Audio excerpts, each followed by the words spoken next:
तो चलिए आज के इस विशेष विश्लेषण में सीधे प्रवेश करते हैं। हमारी पौराणिक कथाओं में ढेरों कहानियां हैं, लेकिन शिव और शक्ति की ये कथा ये कुछ और ही है।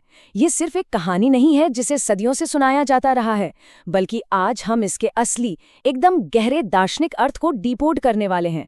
हम साथ मिलकर ये समझने वाले हैं कि कैसे इन दो महान शक्तियों का मिलन सच में पूरे ब्रह्मांड की दिशा तय कर देता है।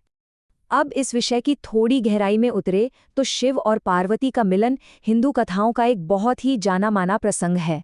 लेकिन ध्यान देने वाली बात यह है कि ये कोई साधारण विवाह समारोह बिल्कुल नहीं है। असल में ये शक्ति और चेतना के एक होने का एक परम और सबसे शक्तिशाली रूपक है। कथा के घटनाक्रम में आगे बढ़ने से पहले इस गहरे ब्रह्मांडीय रहस्य को समझना हमारे लिए बहुत जरूरी है, क्योंकि यही इस पूरी चर्चा का आधार है। तो सवाल ये है कि आखिर शिव और पार्वती वास्तव में किन शक्तियों का प्रतिनिधित्व करते हैं। देखिए, यहाँ शिव का मतलब किसी व्यक्ति से नहीं बल्कि शुद्ध चेतना से है, और पार्वती का अर्थ है एकदम गतिशील ऊर्जा यानी शक्ति। ये कोई आम पौराणिक पात्र नहीं है, बल्कि ये इस पूरे ब्रह्मांड को चलाने वाली मूलभूत शक्तियां हैं। इसे ऐसे समझ सकते हैं, चेतना के बिना ऊर्जा एकदम दिशाहीन है, और ऊर्जा के बिना चेतना पूरी तरह निष्क्रिय है। दोनों एक दूसरे के बिना एकदम अधूरे हैं। दिलचस्प बात तो ये है कि शुरुआत में इन दोनों शक्तियों के बीच की जो दूरी थी वो बहुत ही विशाल थी। इस जमीन आसमान के अंतर को महसूस कीजिए।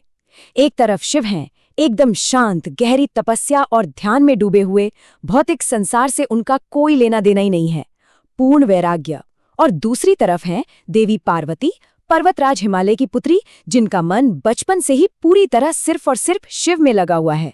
मतलब एक तरफ पूर्ण अलगाव और दूसरी तरफ बचपन की अटूट भक्ति। अब इस अपार दूरी को पाटने के लिए पार्वती जी ने जो अकल्पनीय संकल्प लिया वो सच में रोंगटे खड़े कर देने वाला है।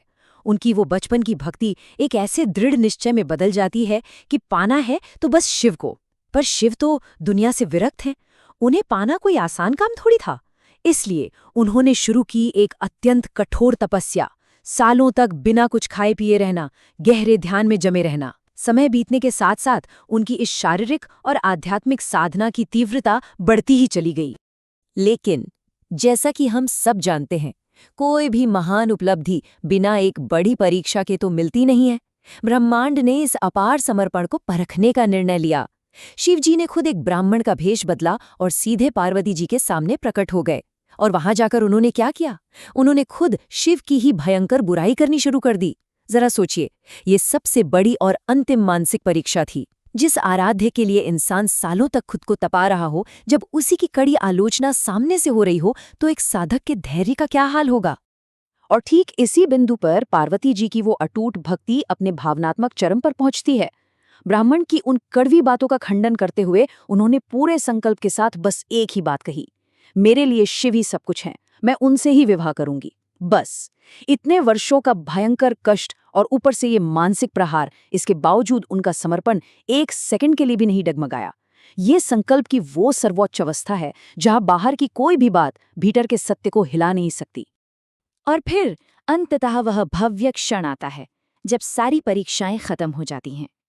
पार्वती जी की इस अविश्वसनीय सच्ची भक्ति और उनके संपूर्ण समर्पण को देखकर शिवजी अत्यंत प्रसन्न हो गए। उन्होंने तुरंत अपना वह ब्राह्मण का भेष त्यागा और अपने असली रूप में आकर पार्वती जी को हमेशा के लिए स्वीकार कर लिया। सारा तनाव, सारी दूरी यहीं आकर खत्म हो जाती है।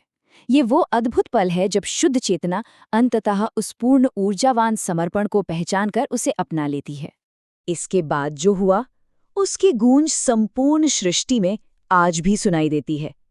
उनका जो विवाह हुआ, जिसे हम शिव पार्वती विवाह कहते हैं, वो सच में एक महाउत्सव था।